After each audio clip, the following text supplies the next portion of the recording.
Pemirsa Bali TV berjumpa kembali dalam berita terkini bersama saya Nyoman Winata, dan saat ini saya berada di seputaran pantai Matahari Terbit, dan di sini ada posko, yaitu posko Satgas Gotong Royong Pencegahan COVID-19 Desa Adat Sanur, dan saya sudah bersama dengan Ketua Satgasnya, Pak Ketut Karse. Kita akan mewawancarai sampai saat ini apa saja tugas dan fungsi dari Satgas. Patut kalau boleh disampaikan ke pemirsa yang menjadi tugas dari Satgas Gotong Royong di Desa Adat Sanur ini apa saja yang utama? Terima kasih dari Bali TV. Pada kesempatan hari ini kami dari Satgas Gotong Royong Pencegahan COVID-19 Desa Adat Sanur.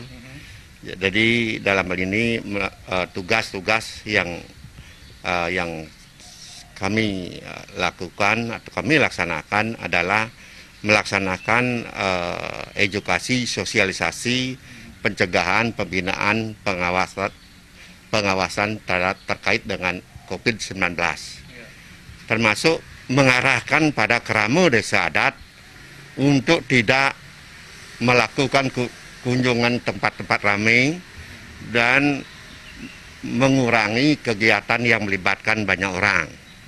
Di samping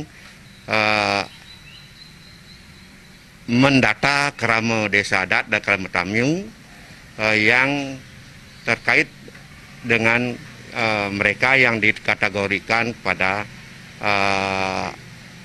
ODP, orang dalam pemantauan. Selanjutnya juga beberapa tugas yang kita laksanakan adalah pemberian masker, hand sanitizer, dan pembuatan tempat cuci tangan dengan sabun dengan air mengalir. Di samping itu, tugas yang penting yang kita laksanakan adalah dengan Satgas ini kita bergerak cepat untuk melakukan pelaporan terhadap kerama desa adat dan kerama tamu yang dikategorikan ODP dan melaporkan pada puskesmas terdekat. Jadi salah satu tugas pentingnya adalah mengawasi atau memberikan pengawasan yang lebih ketat kepada mereka yang berkategori ODP. Sistemnya seperti apa, Pak? Mereka melaporkan ke posko atau nanti dari siapa, klien dinas atau klien banyak yang melaporkan? Baik, terima kasih. Untuk sistem pelaporan, kami dari Posko Induk membuat juga unit-unit atau pos-pos posko yang terdiri dari 8 banjar di sini. Tiap banjar ada satu posko yang tugasnya di sini dipimpin oleh klien adat dan klien dinas, termasuk para Yowana yang ada di Desa Adat Sanur. Jadi tugasnya melaporkan kerama desa adat, termasuk kerama tamu yang baru datang dari tempat bekerja luar negeri atau luar daerah terkait dengan zona merahnya ini, dan melaporkan kepada Posko Induk. Nanti Posko Induk menindaklanjuti pelaporan ini ke puskesmas terdekat. Terus yang untuk dampak ekonomi ada nggak antisipasi dari Satgas juga yang direncanakan kira-kira memberikan bantuan atau apa?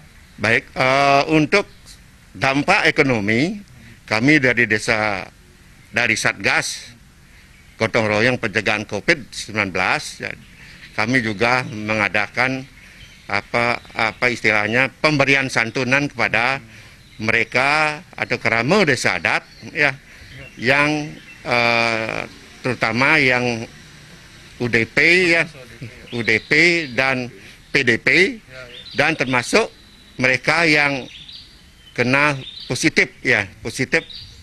Jadi mereka dapat santunan berupa uang ya? Berupa santunan berupa uang. Jadi berapa jumlahnya biasanya? UDP yang baru datang dilaporkan ke puskesmas setelah dinyatakan sehat, jadi mereka mendapatkan santunan sebesar Rp500.000.